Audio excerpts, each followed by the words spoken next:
what the reasons for Kia's success in India are. Part of it is great design, part of it is great brand building, but part of it is also the fact that they've identified great niches to slot their products into.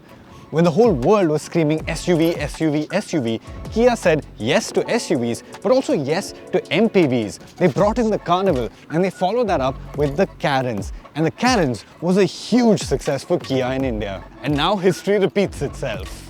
Meet the Kia Carens Clavis EV. While the whole world is shouting about electric SUV, Kia has gone and done an electric MPV for their first mass market EV. Now the big question is, should you be picking this over a traditional electric SUV? Should you even be picking this over a traditional Kia Carens Clavis? That's what we're going to answer in our first drive review of this Kia Carens Clavis EV. Welcome to Evo India, let's get to it.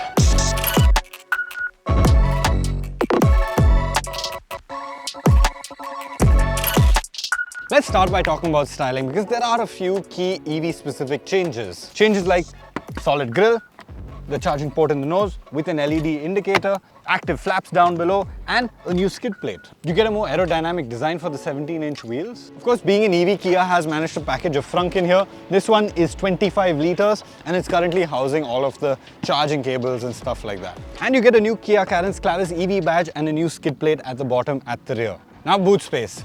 Even with the third row up, you get 216 liters of boot space, and that's because this lip over here behind the third row is pretty wide. And of course, you can fold the third row down and get even more space on the inside. The changes are minor, more necessitated by the fact that this is an EV than anything else. And in terms of dimensions, it's bang identical to the Kia Carens Clavis.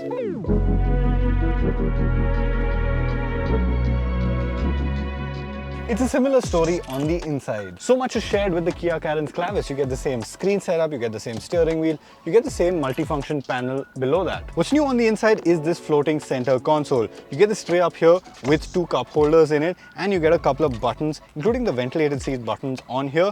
You also get a lot more storage down below, massive storage here, and a wireless phone charging tray, slightly lower than it would usually be. And in case you're wondering where the gear selector is, it's right here behind the steering wheel, just like on the Creta EV. There's no real way to criticize the interiors of the Kia Carens Clavis EV, except for one thing. You still need a wire to connect to Apple CarPlay.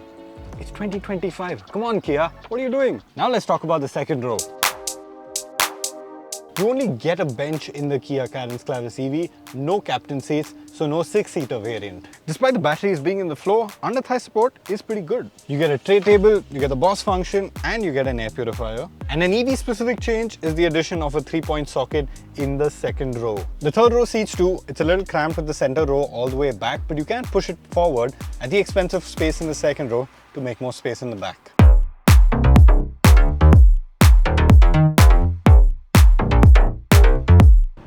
Okay, Carens Clavis EV, what's it like to drive? First impression, very refined. Obviously, it's an electric car, and because of that, there's going to be no engine noise. The last Carens I really drove properly was a Kia Carens diesel. That was our long-termer for a while, the older Carens. And well, the diesel is a little noisy. Compared to that, this is absolutely quiet, and it really transforms the experience on the inside. It just elevates it to a whole other level. The second thing is, it's quick. Now, you've got drive modes here. In eco mode, obviously responses are dulled down, but in normal mode, it's pretty quick, you know, and it's not just quick off the line. You can be at 60, 65 kilometers an hour, and if you step on it, watch this. It just lifts up the nose and goes, which is really nice.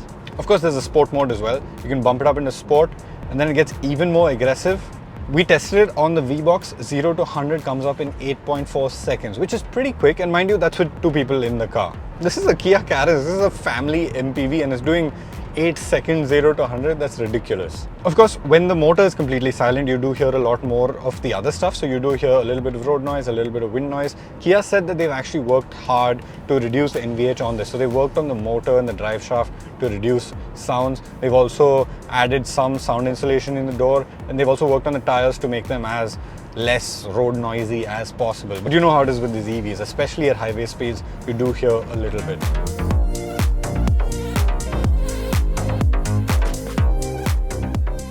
Now, ride quality. I'm pleasantly surprised by ride quality. I honestly thought to deal with all this extra weight in the car, they're going to have to stiffen up the springs a lot. but there's actually a genuine plushness to it, and the way it rides over broken patches of road really insulates you from the outside, and I'm pleasantly surprised by that. You know, I thought it would be stiff, but they haven't made it overly stiff. The wheels, 17 inches, you've got reasonably high profile tires on them. Those do a lot of the soaking up as well. And then the suspension works really well as well. And then high speed ride is not bad either. You know, you've got real stability and confidence at high speeds. We've mostly been driving at highway speeds today, and this Carens Clavis is very comfortable on the highway. You know, you feel really stable, you feel really confident. The only thing I felt is, because the acceleration is so rapid, when you really step on it, the front goes a little bit light because the weight gets transferred so aggressively to the rear, and then your steering gets a little bit vague. So don't really punch the throttle and then try to steer into another lane, because the steering does feel vague when your weight is shifted back. But that's common physics. You know, you let off the throttle or you're accelerating very gently and you turn, it really won't be a problem. Now let's talk the electric stuff. We haven't really gotten to that bit yet. Battery packs. You've got a 42 kilowatt hour option and a 51.4 kilowatt hour options. Tell me what that reminds you of. The Creta EV, right? It has the exact same battery options. And that just tells me that this shares a lot of its underpinnings, including the electric motors and batteries and stuff, with the Creta EV. Another giveaway was the stock on the indicator. Another giveaway was the gearbox stock. You know, it's a stock on the steering wheel now, just like the Creta EV.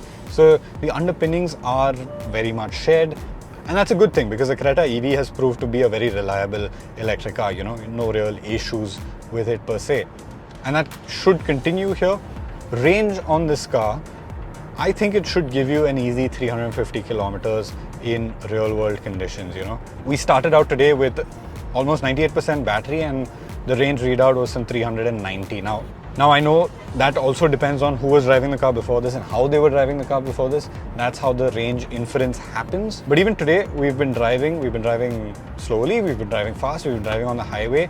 We're currently at 78% of range with 315 kilometers to go. So I think range is not going to be so much of a problem on this car. Efficiency is anywhere between 6.5 and 8, depending on how aggressively or how gently you're driving the car. Other points to note, you get ADAS, which is useful if you're going to be driving a lot on the highway, not so useful if you're going to use it in the city. But stuff like the blind spot monitors are always helpful no matter where you are. And of course, you've got regen mode. So just like any of the Hyundai EVs or even the Kia EVs, actually, you've got your paddle shifter regen modes, and they go from level 0 to 1, 2, 3, and then you've got iPedal mode, which is your most aggressive in terms of regen. I'm most comfortable driving it in level 2, which I think is the default setting. And it just feels very natural and very easy. But if you're in a pinch, if you really need the regen, you know, just pull it into iPedal. It gets really aggressive, so there's a little bit of forward motion if you're not very smooth with the accelerator pedal.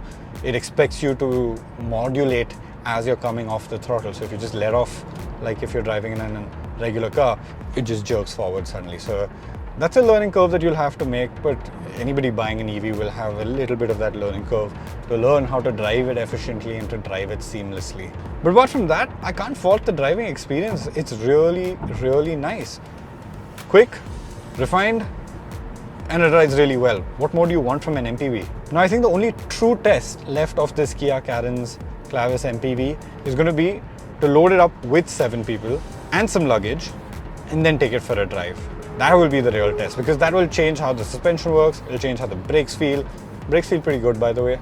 It'll change how quick it feels, and all of that changes when you add, say, 400 kilos to the car with people and luggage. So that'll happen once we get the car in Pune, and I have access to 7 people. I don't have that right now. But yeah, first impressions, very impressed. And really, as a 7-seat electric MPV, where else do you go?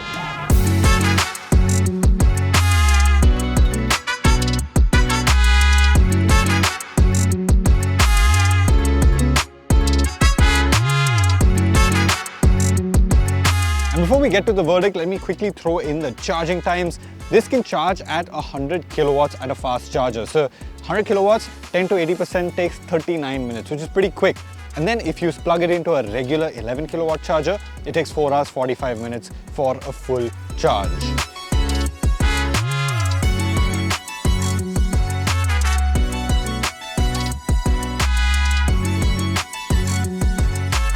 In terms of prices, the Carens Clavis EV comes in at rupees 18 lakhs for the entry level and at rupees 24.5 lakhs for this long-range top-end variant. And at that price, it sits in a very interesting niche. It undercuts the BYD eMAX 7, which is the only other 7-seat electric car by a fair bit. And at that price, it offers you everything you'd want. You've got all the features on the inside, you've got safety, you've got ADAS, you've also got plenty of space on the inside. So there's very little to complain about here.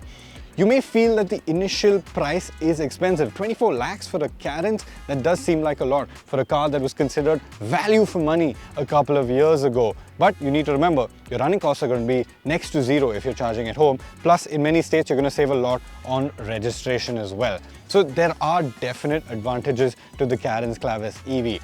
If you're looking for an EV which can seat 7, this honestly is your best bet right now.